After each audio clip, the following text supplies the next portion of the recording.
ঈদের যাত্রী দুর্ভোগ কমাতে রেলওয়ের বিভিন্ন রুটে চলবে 5 জোড়া বিশেষ ট্রেন। 20 রোজা থেকে দেয়া হবে অগ্রিম টিকিট। ঈদের 5 দিন আগে থেকে আন্তনগর ট্রেনের সাপ্তাহিক ছুটি বাতিল।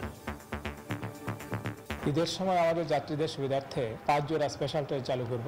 ঈদকে সামনে রেখে আমরা প্রতিটা কোচেই স্ট্যান্ডার্ড কম্পোজিশনের বাইরেও কোচ অতিরিক্ত লাগাবো।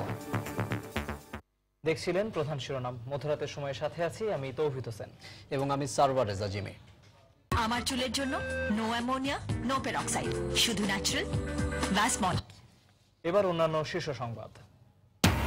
গার্মেন্টসে বেতন ভাতা পরিশোধ 27 রোজার মধ্যে আরও আগে দেওয়ার দাবি শ্রমিকদের। ব্যাংকের সহযোগিতা ছাড়া সম্ভব নয় বললেন মালিকরা। 4 সিটি মেয়রের শপথ। দল নয়, জনগণের প্রতি দায়বদ্ধ থাকার আহ্বান প্রধানমন্ত্রীর। নগর ভবনকে দলীয় আখড়ায় পরিণত না করার অঙ্গীকার মেয়রদের। আইন সংশোধনের মাধ্যমে তত্ত্বাবধায়ক ব্যবস্থা পুনর্বহালের দাবি বেগম জিয়ার। নির্দলীয় সরকারের অধীনে জনপ্রিয়তা যাচাইয়ের আহ্বান। এবং আলবদর নেতা চৌধুরী মঈনুদ্দিনের উপস্থিতিতে 71-এর 13 ডিসেম্বর সাংবাদিক সেলিনা পারভিনকে ধরে নিয়ে যাওয়া হয়। ট্রাইব্যুনালে ছেলে সুমন জাহিদের সাক্ষ্য।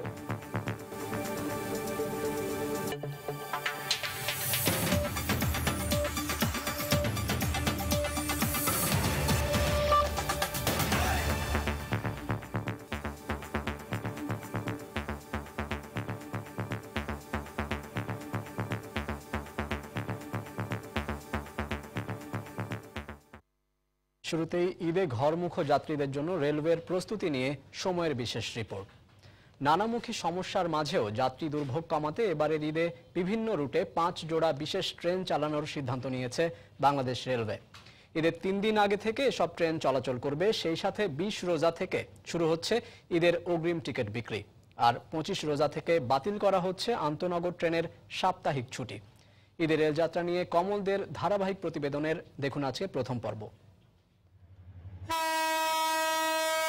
এবারের ঈদে রেলওয়ে পূর্বাঞ্চলে 3 জোড়া এবং পশ্চিমাঞ্চলে 2 জোড়া বিশেষ ট্রেন চলাচল করবে। অন্যান্য বারের মতো এবার ঢাকা চট্টগ্রাম রুটে কোনো বিশেষ ট্রেনের ব্যবস্থা রাখা হচ্ছে না। মূলত পূর্বাঞ্চলে চট্টগ্রাম চাঁদপুর রুটে 2 জোড়া এবং ঢাকা দেওয়ানগঞ্জ রুটে রয়েছে 1 জোড়া বিশেষ ট্রেন। এছাড়া পশ্চিমাঞ্চলে ঢাকা পার্বতীপুর এবং ঢাকা খুলনা রুটে চলাচল করবে বাকি 2 জোড়া বিশেষ ট্রেন। ঈদের সময় আমাদের যাত্রীদের সুবিধার্থে আমরা 5 জোড়া স্পেশাল ট্রেন চালু করব। এর সাথে আমরা আমাদের যেসব এক্সিস্টিং যেসব ট্রেন আছে সেই সব ট্রেনের সাথে প্রতিটার সাথেই আমরা অতিরিক্ত কোচ সংযোজনের ব্যবস্থা করব, যাতে করে যাত্রীরা অতিরিক্ত যাত্রী পরিবহনের ব্যবস্থা করা যায়। এক্ষেত্রে প্রতিটি যাত্রীবাহী ট্রেনে 2 থেকে 4টি করে অতিরিক্ত বগি লাগানোর সিদ্ধান্ত নিয়েছে রেলওয়ে কর্তৃপক্ষ। এবছর আমরা ঈদকে সামনে রেখে আমরা প্রতিটা কোচেই স্ট্যান্ডার্ড কম্পোজিশনের বাইরেও 2-1টা বা ক্ষেত্র বিশেষে 3-4টা করে কোচ অতিরিক্ত লাগাবো। প্রতিবারই রেলের অগ্রিম টিকিটের কালোবাজারে নিয়ে অভিযোগের কমতি থাকে না। তাই এবার স্টেশনে আইন শৃঙ্খলা রক্ষাকারী বাহিনীর 4টি নিয়ন্ত্রণ কক্ষ খোলা হচ্ছে। ঘরমুখো যাত্রীদের জন্য যাতে নিরাপদে তারা পৌঁছাতে পারে এবং নির্ঝঞ্ঝাটে টিকিট সংগ্রহ করতে পারে, সেজন্য আমরা এবার যে ব্যবস্থা গ্রহণ করেছি সেখানে আপনার কন্ট্রোল রুম থাকবে, কন্ট্রোল রুম র্যাবের কন্ট্রোল রুম থাকবে, এখানে জিআরপির কন্ট্রোল রুম থাকবে, নিরাপত্তা বাহিনীর কন্ট্রোল রুম থাকবে। এছাড়া কাউন্টারে আমাদের অফিসারদের সমন্বয়ে একটা টাস্ক ফোর্স থাকবে, ভিজিলেন্স টিম থাকবে। তারা সার্বিক ব্যবস্থা তদারকি করবে এবং তাদের তদারকিতে টিকিটটা ইস্যু হবে। এছাড়া ঈদের দিন কিশোরগঞ্জের শোলাকিয়ায় দেশের সর্ববৃহৎ ঈদের জামাতে অংশ নেওয়ার জন্য মুসল্লিদের সুবিধার্থে ভৈরব এবং ময়মনসিংহ থেকে 2টি বিশেষ ট্রেন চলাচল করবে। কমলদের, সময় সংবাদ, চট্টগ্রাম। সরকারের আহ্বানে 6 আগস্ট অর্থাৎ 27 রোজার মধ্যে গার্মেন্টস শ্রমিকদের বেতন ভাতা পরিশোধের কথা জানিয়েছে বিজিএমইএ। রোববার দুপুরে স্বরাষ্ট্র মন্ত্রণালয়ে বিজিএমইএ এবং আইনশৃঙ্খলা রক্ষাকারী বাহিনীর সাথে বৈঠক শেষে স্বরাষ্ট্রমন্ত্রী মহিউদ্দিন খান আলমগীর সাংবাদিকদের এই কথা জানিয়েছেন। যথাসময়ে শ্রমিকদের বেতন ভাতা পরিশোধে সংশ্লিষ্ট ব্যাংকসমূহ সহায়তা করবে বলেও জানিয়েছেন মন্ত্রী। সময় মতো মালিক পক্ষের তরফ থেকে শ্রমিকদের বেতন এবং বোনাস পরিশোধ করব এবং এই বেতন এবং বোনাস পরিশোধ করার প্রক্রিয়ায় আমাদের যে আর্থিক প্রতিষ্ঠানগুলো আছে, যে ব্যাংকগুলো আছে, সে ব্যাংকগুলো যথাযথ সহায়তা করবে। আমরা আশা করছি 5-6 তারিখের ভিতর সকল পাওনা শোধ হয়ে যাবে।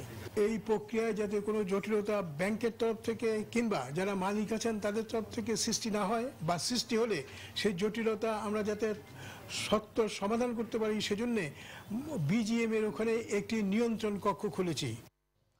এদিকে 6 আগস্ট নয় 30শে জুলাইয়ের মধ্যে বেতন বোনাস পেতে চান পোশাক শ্রমিকরা। তারা বলছেন ঈদের ঠিক আগ মুহূর্তে টাকা পেলে প্রস্তুতি নিতে সমস্যা হয়। তাদের সাথে একমত শ্রমিক নেতারাও। তবে মালিক সংগঠন বিজিএমইএ থেকে বলা হচ্ছে ব্যাংকের সহায়তা ছাড়া আরও আগে টাকা পরিশোধ করা সম্ভব নয়। আরিফুর রহমানের রিপোর্ট। দেশের সবচেয়ে বড় শিল্পখাত পোশাক শিল্পের সাথে জড়িত প্রায় 40 লাখ শ্রমিক। প্রায় প্রতি বছরই অভিযোগ ওঠে ঠিক সময়ে বেতন বোনাস না পেয়ে এসব শ্রমিক ঈদ আনন্দে সামিল হতে পারেন না। তবে এবার সরকার ও মালিকপক্ষ মিলে 27 রোজার মধ্যে সব পোশাক শ্রমিকদের পাওনা টাকা পরিশোধ করার যে সিদ্ধান্ত নিয়েছে সেটাকে যৌক্তিক বলে মনে করছেন না শ্রমিকরা। যদি 20 রোজার ভিতরে বোনাসটা দিয়ে দেয় তাহলে আমাদের শ্রমিকদের জন্য ভালো হয়, আর 25 রোজার ভিতরে যদি আমাদের বেতনটা একদম ক্লিয়ার করে দেয়, বোনাসটা বেসিক সমান দিত তাহলে আমাদের পক্ষে ঠিক থাকতো। অন্যদিকে শ্রমিক নেতারা বলছেন ঈদের মাত্র 2-3 দিন আগে কোনো কারখানা বেতন বোনাস দিতে ব্যর্থ হলে বিরোধ মীমাংসার কোনো সময় পাওয়া যাবে না। অনেক ফ্যাক্টরি হচ্ছে 27 রোজার মধ্যে আসলে দিতে অসমর্থ হয়। আমরা ডেডলাইনটা হচ্ছে 20 রোজা রাখি, তাহলে হচ্ছে সেটা আমাদের একটা সময় থাকে, ডিমান্ডটা উত্থাপন করে হচ্ছে আমরা 27 রোজার মধ্যে সেটা আদায় করতে পারি। তবে মালিক সংগঠন বিজিএমইএ এর পক্ষ থেকে বলা হচ্ছে এবার কঠোর নজরদারিতে রাখা হবে প্রতিটি কারখানাকে, আর তাই নির্ধারিত সময়ের মধ্যেই শ্রমিকদের টাকা পরিশোধে আশাবাদী বিজিএমইএ এর সহসভাপতি। আমরা সেটা চেষ্টা করতেছি আগে আনার জন্য। সেক্ষেত্রে ব্যাংকও আমাদের কিছু যদি সুবিধা দেয় তাহলে আমরা সেটা আগে আনতে পারি। সাম্প্রতিক সময়ে নানা ঘটনায় পোশাক শিল্পের শ্রমিকদের যে আস্থাহীনতা তৈরি হয়েছে, ঠিক সময়ে বেতন বোনাস পরিশোধ করে তা অনেকটাই কাটানো যাবে বলে আশাবাদী মালিক সংগঠন বিজিএমইএ। আরিফুর রহমান, সময় সংবাদ, ঢাকা। দলমতের ঊর্ধ্বে উঠে জনগণের প্রতি অর্পিত দায়িত্ব পালনে 4 সিটি কর্পোরেশনের নবনির্বাচিত মেয়রদের আহ্বান জানিয়েছেন প্রধানমন্ত্রী শেখ হাসিনা। রোববার সকালে প্রধানমন্ত্রীর কার্যালয়ে 4 সিটি কর্পোরেশনের মেয়র ও কাউন্সিলরদের শপথ অনুষ্ঠানে অতীতের উন্নয়নের ধারা অব্যাহত রাখারও আহ্বান জানান প্রধানমন্ত্রী। গত 15 জুন 4 সিটি কর্পোরেশন নির্বাচনে খুলনায় মনিরুজ্জামান মনি, রাজশাহীতে মোসাদ্দেক হোসেন বুলবুল, সিলেটে আরিফুল হক চৌধুরী এবং বরিশালে আহসান হাবিব কামাল জয়ী হন। নবনির্বাচিত 4 মেয়র ও সকল কাউন্সিলরদের শপথ অনুষ্ঠান হয় প্রধানমন্ত্রীর কার্যালয়ে। এ সময় কাউন্সিলরদের শপথ পড়ান স্থানীয় সরকার মন্ত্রী এবং 4 সিটি মেয়রকে শপথ পড়ান প্রধানমন্ত্রী শেখ হাসিনা। আমি বাংলাদেশের প্রতি অকৃত্রিম বিশ্বাস ও আনুগত্য পোষণ করিব। শপথ অনুষ্ঠানে প্রধানমন্ত্রী বলেন, এই নির্বাচন প্রমাণ করেছে যে বর্তমান সরকারের অধীনে সুষ্ঠু নির্বাচন সম্ভব। বিরোধী জোট থেকে মনোনীত নির্বাচিত মেয়রদের দলমতের ঊর্ধ্বে থেকে নগরীর উন্নয়নে কাজ করার আহ্বান জানান প্রধানমন্ত্রী। দলের প্রতি আপনাদের আনুগত্য থাকবেটা ঠিকই, কিন্তু জনগণের প্রতি আপনাদের যে দায়িত্ব এবং কর্তব্যবোধ এবং যেটা আপনারা শপথ গ্রহণ করেছেন সেটা অবশ্যই পালন করবেন। সবকিছুর ঊর্ধ্বে উঠে মানুষের সেবা করা, জনগণের সেবা করা, এটাই হচ্ছে সকলের দায়িত্ব।